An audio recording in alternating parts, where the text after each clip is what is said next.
ही match ही Asia कपची match होती. ते काय भारताने आणि पाकिस्तानबरोबर आयोजित केलेले ते सामने नव्हते.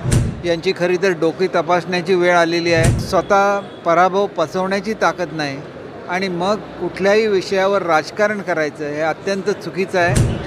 संजय राऊत मुळातच तुम्हाला कुठली हिंमत नाही पाकिस्तानच्या विरुद्ध ॲक्शन घेण्याची. तर कोटीचा फायदा ह्या मॅचमुळे पाकिस्तानला झाला आहे. पाकिस्तान हाच पैसा भारतात आतंकवादी कारवाया करण्यासाठी वापरेल अशा प्रकारचा आरोप संजय राऊतने केला.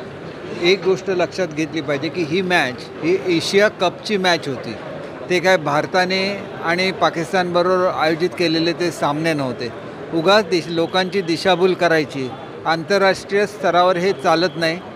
ज्या मॅचेस ठरलेल्या असतात आशियन कंट्रीमध्ये त्या त्यांच्या नियमानुसार व्हायलाच लागतात. त्याच्यामुळे त्याचं काहीतरी राजकारण करायचं आणि त्याच्यावर काहीतरी वेडंवाकडं बडबडत राहायचं याला काही अर्थ नसतो. यांची खरी तर डोकी तपासण्याची वेळ आलेली आहे. स्वतः पराभव पचवण्याची ताकद नाही आणि मग कुठल्याही विषयावर राजकारण करायचं हे अत्यंत चुकीचं आहे. कालच पाकिस्तानला आपल्या भारतीय संघाने धूळ चाकलेली आहे. त्याचा सार्थ अभिमान हा आम्हाला सगळ्यांना आहे आणि तो अभिमान असलाच पाहिजे. आम्ही स्वतःहून कधी सामने आयोजित केलेले नाही आहेत. ज्यावेळेला आंतरराष्ट्रीय स्तरावर सामने होतात त्यावेळेला त्याच्यामध्ये कुठल्याही देशाला भाग घेण्याची संधी असते आणि ते आयोजकांनी ठरवायचं असतं. त्याच्यामुळे विनाकारण ह्याच्यामध्ये राजकारण करण्याचा कोणी प्रयत्न करू नये. भारतीय संघाच्या विजयाने महिलांचे उजाडलेलं कुंकू परत आलं आहे का असा सवाल संजय राऊत. संजय राऊत मुळातच तुम्हाला कुठली हिंमत नाही पाकिस्तानच्या विरुद्ध ॲक्शन घेण्याची. ही ॲक्शन आजपर्यंत कोणी घेतली? नरेंद्र मोदी साहेबांनी घेतली.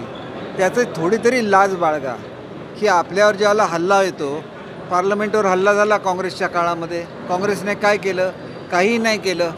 पण त्याच वेळेला ज्यावेळेला आपल्या महिलांचे कुंकू पुसण्याचं काम केलं त्यावेळेला त्यांना यमसदनाला पाठवण्याचं काम हे आपल्या शूर सैनिकांनी केलं आणि ती कारवाई करताना त्यांना पूर्ण स्वातंत्र्य हे आपल्या देशाच्या पंतप्रधानांनी दिलं.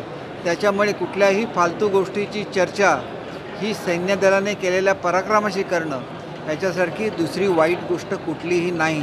त्यांनी लक्षात घेतलं पाहिजे की आपण कुठल्या पातळीवर उतरलेलो आहे आणि जर आंतरराष्ट्रीय खेळ ज्याला त्या ठिकाणी होतात त्याला एखाद्या संघाने भाग घेतला नसता तर आमचा संघ डिस्क्वालिफाय झाला असता. त्याच्याऐवजी त्यांचा पराभव करणं हे केवढं मोठं कर्तृत्व आहे आणि ते आमच्या खेळाडूंनी करून दाखवलं. त्यांचं कौतुक तरी करा. उलटं कौतुक करायचं नाही, काहीही बोलत राहायचं याला काय अर्थ आहे का?